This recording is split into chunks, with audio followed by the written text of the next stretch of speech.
So, in the previous video, I concluded discussing Henry VIII.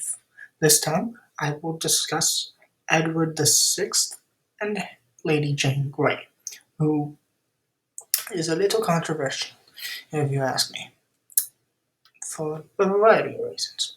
So, let's go over Henry's will first. Henry's will stated that his children would succeed him.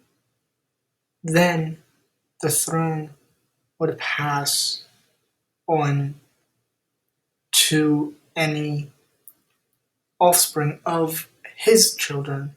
Then it would pass over to Mary Tudor's side, completely avoiding Margaret's side of the throne because she was Catholic, as opposed to Henry's Protestant beliefs. Edward was crowned King of England and named King of England on January 28th of 1547 upon the death of Henry VIII. As I said in the previous video, he was 9. He was a little kid. So, he had also named a few executors of Edward's rule as he was still a minor. And one of them being Edward Seymour. Edward VI's uncle, by virtue of his late mother, Jane Seymour. In 1548, Edward Seymour's brother, Thomas Seymour, was revealed to have inappropriate relationships with the then Princess Elizabeth Tudor, who was 14 at the time. In 1549, they finally decided to do something about it. They had Thomas arraigned, and they had Thomas charged with treason because he had, in January 1549, he had attempted to break into the king's quarters while he was napping, while he was sleeping at night. And he shot the king's dog.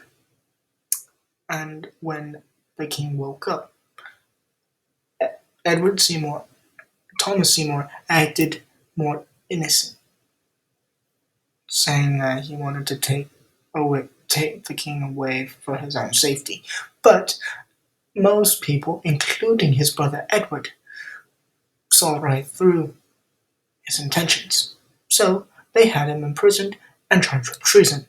However, in addition to Edward's signature on Edward Seymour's death warrant, the other signature that needed to be on there to make it official was Edward Seymour's. And as they were brothers, Edward obviously had a difficult time deciding on whether or not he wanted to really sign off on it, because he would be effectively executing his own brother. But as we know, Thomas was eventually executed in March of 1549 on 33 counts of treason, by the way, which suits him. Then, in 1550, Edward Seymour was replaced as Lord Protector by John Dudley, a power-hungry noble who had fought for England. And he was the father of the English consort, or briefly lived English consort, Lord Guildford Dudley.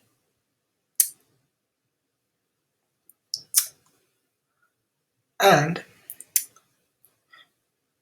as Edward was born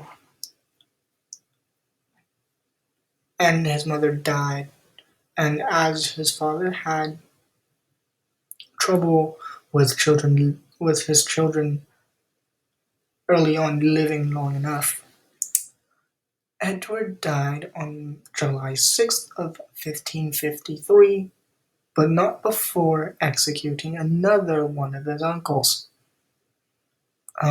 because they were getting tired of Edward Seymour.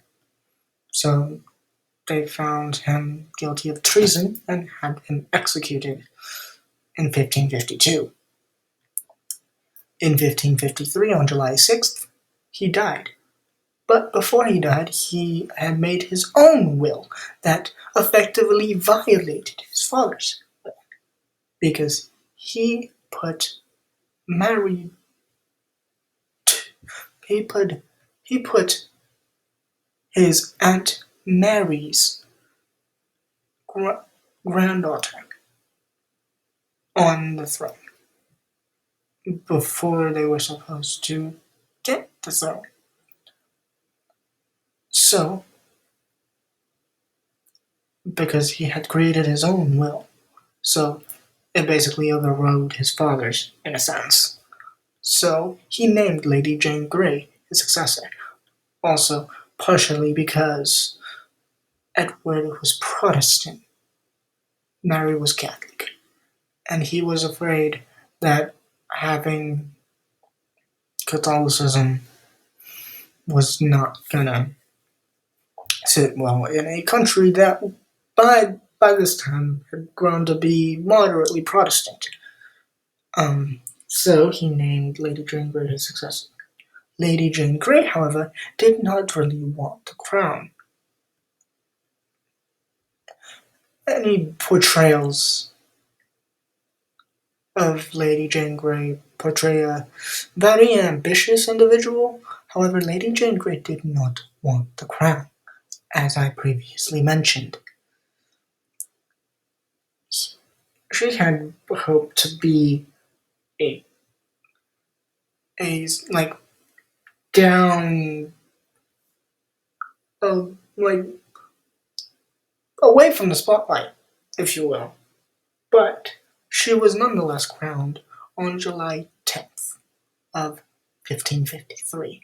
A coronation was scheduled for July 25th of 1553. However, on July 19th, 1553, Mary the First, came in marching to London. On July 19th, Lady Jane Grey was deposed, or should I say Queen Jane Grey was deposed by the same nobles that had put her on the throne, because they had switched sides. And in early August 1553, Mary I rode into London triumphant, as she had taken the throne.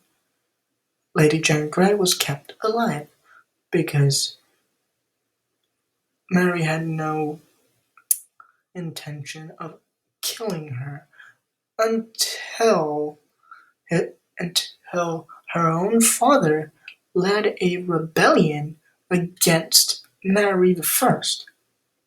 So, on February 12th of 1554, 7 months after Jane was deposed, she was beheaded, along with Guildford. Guildford was beheaded at 9 a.m., Jane at 10, and the father was executed 11 days later, as was John Dudley.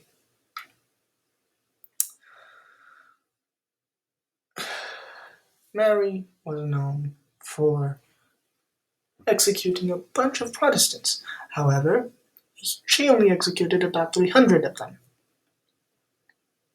Why is she known as Bloody Mary?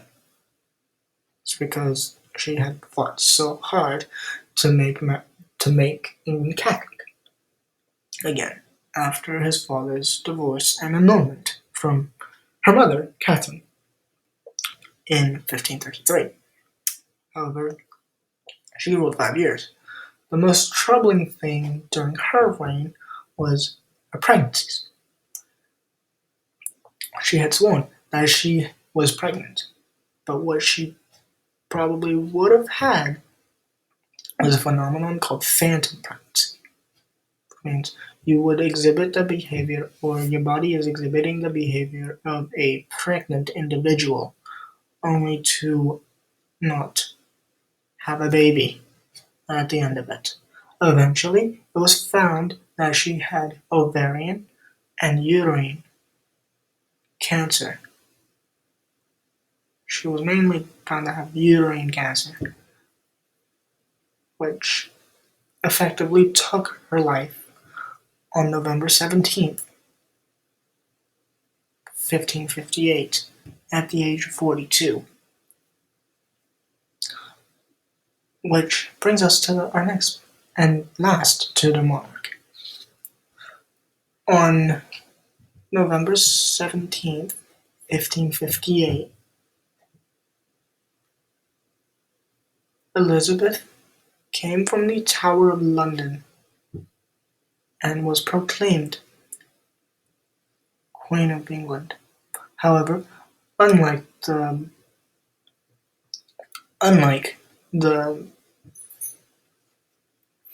portrayal of Elizabeth by Cate Blanchett, Mary I did not put Elizabeth in the Tower of London for long. She was allowed to live in her own estate with her own household, and she was proclaimed queen at 25. Her reign was prosperous, notably promoting Shakespeare, a friend of hers. Though at this time Shakespeare was in his 20s and early 30s, and Elizabeth was in her 50s.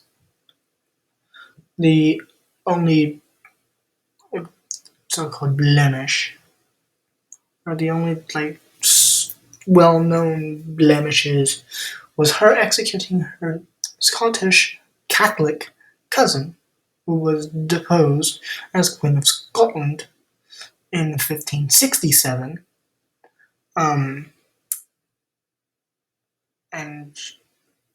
the throne of Scotland was handed to her son James.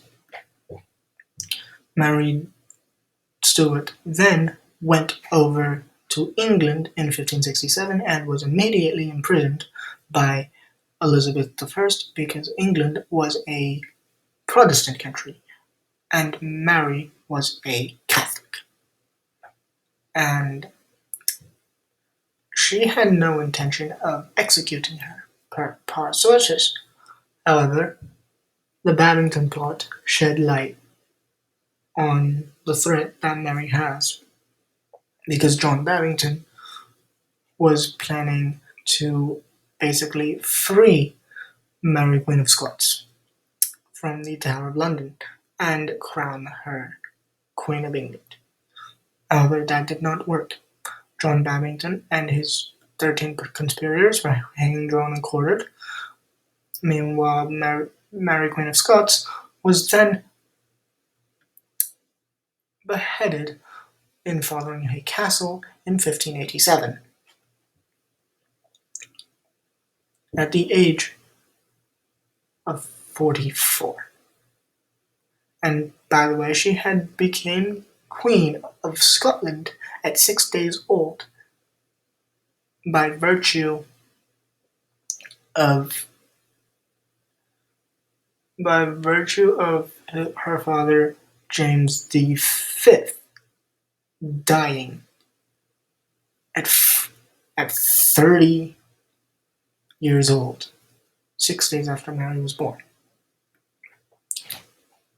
So, and Elizabeth had a bunch of other mistakes, as after the Spanish Armada, the people that had served demanded to be paid, but Elizabeth paid them by sending them to the gallows and hanging them to death. So, take from that what you will. And her lover, Walter de Roe, in 1601, was executed for treason in 1601, and he was the Earl of Essex and a favorite of Queen Elizabeth's. After her death, her cousin James took over, the son of her beheaded cousin, Mary Queen of Scots, thus starting the Stuart dynasty and ending the Tudor bloodline, or the direct Tudor bloodline that connected England for 118 years.